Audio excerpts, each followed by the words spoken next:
Assalamualaikum warahmatullahi wabarakatuh. Perkenalkan, nama saya Siti Asrawati Moko Agow, NIM 2012304, kelas PAI 2A. Dalam video ini saya akan menjelaskan sedikit materi mengenai populasi, sampel, dan teknik pengambilan sampel. Yang pertama, pengertian populasi. Kata populasi dalam statistika merujuk pada sekumpulan individu dengan karakteristik khas yang menjadi perhatian dalam suatu penelitian atau pengamatan. Populasi merupakan wilayah generalisasi yang terdiri atas subjek atau objek yang mempunyai kuantitas dan karakteristik tertentu yang ditetapkan oleh peneliti untuk dipelajari dan kemudian ditarik simpulannya. Populasi tidak hanya berupa orang, tetapi bisa juga berupa benda yang lainnya. Misalnya populasi bank swasta di Indonesia, tanaman, rumah, alat-alat perkantoran, dan jenis pekerjaan. Jenis populasi. Populasi terdiri dari dua jenis, yaitu populasi terbatas dan populasi tak terbatas. Populasi terbatas yaitu mempunyai sumber data yang jelas batasannya secara kuantitatif sehingga dapat dihitung jumlahnya. Sedangkan populasi tak terbatas yaitu sumber datanya tidak dapat ditentukan batasan-batasannya sehingga relatif tidak dapat dinyatakan dalam bentuk jumlah. Selanjutnya, populasi berdasarkan sifatnya terbagi atas dua, yaitu populasi homogen dan populasi heterogen. Populasi homogen adalah sumber data yang unsurnya memiliki sifat yang sama sehingga tidak perlu mempersoalkan jumlahnya secara kuantitatif.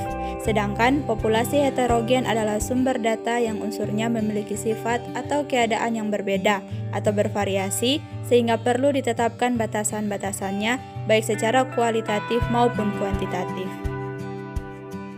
Selanjutnya, sampel. Sampel adalah bagian dari jumlah dan karakteristik yang dimiliki oleh populasi tersebut.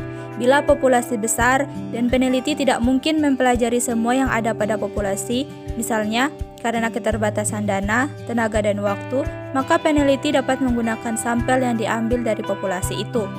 Apa yang dipelajari dari sampel itu, kesimpulannya akan dapat diberlakukan untuk populasi.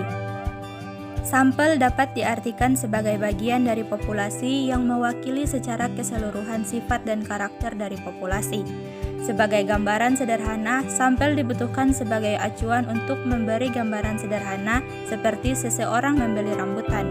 Seorang pembeli yang pintar biasanya akan memilih secara acak rambutan yang dijajakan untuk menghindari adanya kecurangan yang dilakukan oleh pedagang.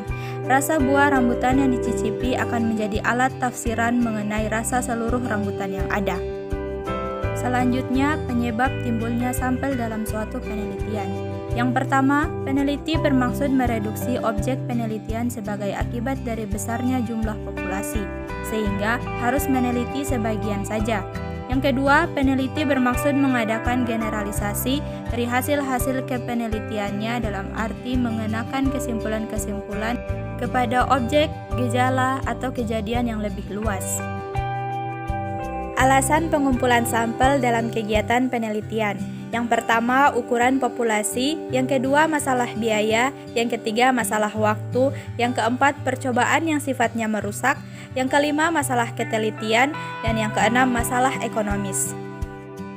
Teknik pengambilan sampel. 1. Probability sampling atau random sample. Probability sampling adalah metode pengambilan sampel secara random atau acak. Dengan cara pengambilan sampel ini, seluruh anggota populasi diasumsikan memiliki kesempatan yang sama untuk terpilih menjadi sampel penelitian.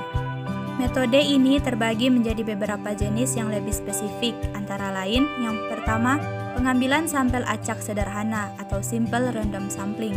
Yang kedua, pengambilan sampel acak sistematis atau systematic random sampling. Yang ketiga, pengambilan sampel acak berstrata atau stratified random sampling. Yang keempat, pengambilan sampel acak berdasar area atau cluster random sampling. Dan yang terakhir, teknik pengambilan sampel acak bertingkat atau multi-stage sampling. 2. Non-probability sampling atau non-random sample. Yang pertama, purposive sampling. Purposive sampling adalah teknik sampling yang cukup sering digunakan. Metode ini menggunakan kriteria yang telah dipilih oleh peneliti dalam memilih sampel. Kriteria pemilihan sampel terbagi menjadi kriteria inklusi dan eksklusi. Yang kedua, snowball sampling. Snowball sampling adalah teknik pengambilan sampel berdasarkan wawancara atau korespondensi. Metode ini memiliki informasi dari sampel pertama untuk mendapatkan sampel berikutnya. Demikian secara terus-menerus hingga seluruh kebutuhan sampel penelitian dapat terpenuhi. Yang ketiga, accidental sampling. Pada metode penentuan sampel tanpa disengaja ini, peneliti mengambil sampel yang kebetulan ditemuinya pada saat itu. Penelitian ini cocok untuk meneliti jenis kasus penyakit langka yang sampelnya sulit didapatkan. Yang keempat, kuota sampling. Metode pengambilan sampel ini disebut juga kuota sampling. Teknik sampling ini mengambil jumlah sampel sebanyak jumlah yang telah ditentukan oleh peneliti. Kelebihan metode ini yaitu praktis karena sampel penelitian sudah diketahui sebelumnya. Sedangkan kekurangannya yaitu bias penelitian cukup tinggi jika menggunakan metode ini. Yang terakhir, teknik sampel jenuh.